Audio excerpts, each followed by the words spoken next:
이번에는 홍준표 후보가 이재명 후보의 이 화천대유 대장동 땅 개발 의혹에 대해서 이렇게 비판을 했습니다. 영화를 언급했습니다. 홍준표, 토건비리 커넥션은 바로 이재명 시장이 주도해서 저지른 대장동 개발 비리 사건입니다. 그렇게 당당하면 왜 특검을 못 받습니까? 뻔뻔스럽습니다. 꼭 아수라 영화를 보는 기분입니다. 라고 비판을 했는데 박소윤 기자, 영화 아수라, 황정민 씨가 주연했던 것 같긴 한데 이게 무슨 내용인지 모르는데 왜 여기서 영화 아수라가 나온 겁니까? 네, 정우성 씨도 나왔는데요. 정우성 씨도, 예. 네, 지금 이 영화의 그 배경이 되는 도시가 바로 안남시입니다. 안남. 네, 안남 비슷하죠. 성남, 안남. 네, 안남시입니다.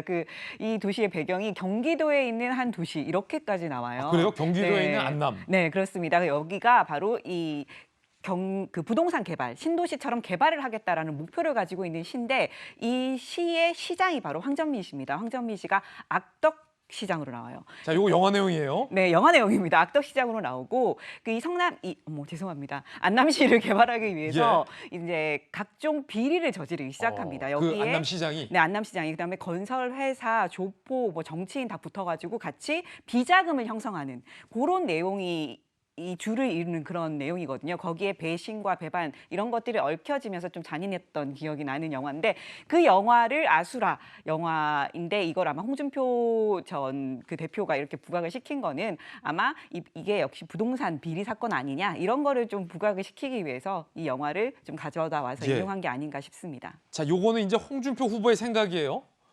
영화 아수라의 한 장면 준비했습니다. 함께 보시죠. 60대 분당 신도시를 딱 만드니까 지금 어떻게 됐습니까?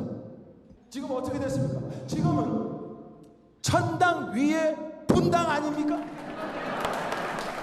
우리 안남도 나중에 한번 보십시오. 전국에서 돈사 들고 덤벼드는 부자 동네. 저 박성배가 이 손으로 꼭 한번 만들어 보겠습니다. 박성배 변호사님. 이렇게 안남시장 이름이 저기서는 박성배인데 예. 혹시 성남에 사십니까? 그거 아니죠? 아닙니다. 예. 자, 박소윤 기자 얘기는 홍준표 후보가 이 영화 아수라를 꼽은 이유는 경기도에 있는 도시 이름이 안남으로 비슷하고 그 영화의 소재도 부동산 개발을 안남시장이 추진하는 과정에서 이 비자금을 둘러싸고 여러 이 어두운 커넥션들이 모여서 만드는 걸 홍준표 후보가 인용한 거다라고 어떤 유사점을 말해줬잖아요. 박성배 변호사가 보기에는 자, 이 영화 아수라와 이 의혹에 대해서 어떻게 보십니까? 사실 이 영화를 보지는 않았습니다만 이 영화와 이 실제 사안이 어느 정도 유사한지는 저도 판단하기가 어렵습니다.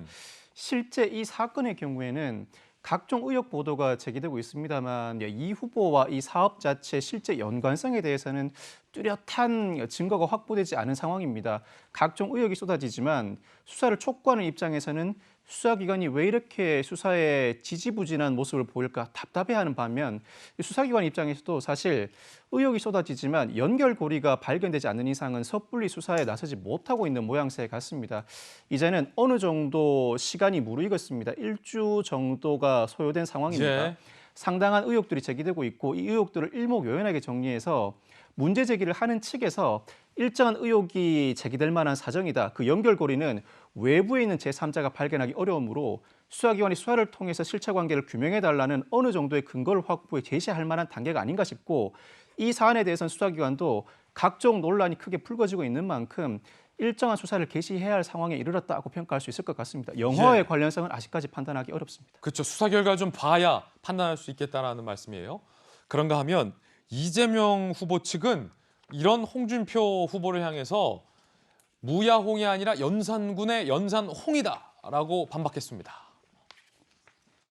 조선의 모든 역사를 통틀어서 가장 홍준표스러운 한 명이 있었는데 아마 연산군이었던 것 같습니다.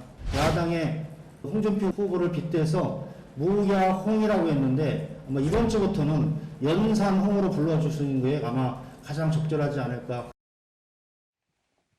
연산군의 홍준표 후보를 빗대서 일종의 패러디를 한 건데 패러디에서 말인데 박소윤 기자 화천대유 하세요. 뭐 이게 패러디로 쓰이고 있다. 이거 어떤 보도예요, 이거는? 네, 이번 추석에 뭐 행복한 한가위 보내십시오, 뭐 따뜻한 한가위 보내십시오 이런 얘기들 많이 하는데 그거 대신에 이번에 화천대유 하세요란 말이 굉장히 많이 이게 많이 짤로 돌고 또 카톡으로도 많이 주고받는 모습이었는데요. 지금 보시는 것처럼 저렇게 화천대유 하세요 이렇게 얘기를 하는 겁니다. 예. 사실 화천대유란 말 자체는 굉장히 좋은 뜻이에요. 중국 고서죠. 바로 그 주역에 나오는 그런 주역에 나오는 단어인데 어떤 뜻이냐면 하늘의 도움으로 천하를 얻는다라는 뜻이에요. 그러니까 굉장히 좋은 뜻으로 인사를 하는 건데 지금 보이는 저렇게 이재명 지사의 얼굴을 붙여서 쓰는 저런 거는 그렇게 좋은 뜻만이 있는 건 아니겠죠. 그렇죠. 네, 아무래도 정치권에서 뭐 여러 가지 의혹을 좀 부풀리고 또 제기하기 위해서 저렇게 만든 것으로 보이는데요. 지금 보시는 것처럼 저 화천대유 같은 경우에는 수익률이 뭐 11만 %다. 그러니까 다들 이렇게 대박 터뜨리세요라는 문구와 함께 그렇게 많이 돌면서 새로운 신종 이 추석 명절 단어로 떠올랐습니다. 그렇군요. 원희룡 후보가 이 이야기를 언급했다고 합니다. 들어보시죠. 이번 추석 화천대유 하십시오. 투자금의 1000배 이상 대박이 나고 일확천금 하시라는 덕담입니다. 이거 절대 악담이 아닙니다. 덕담입니다. 화천대유 하셔서 넉넉한 한가위 보내시기 바라겠습니다. 화천대유 전화동인하세요.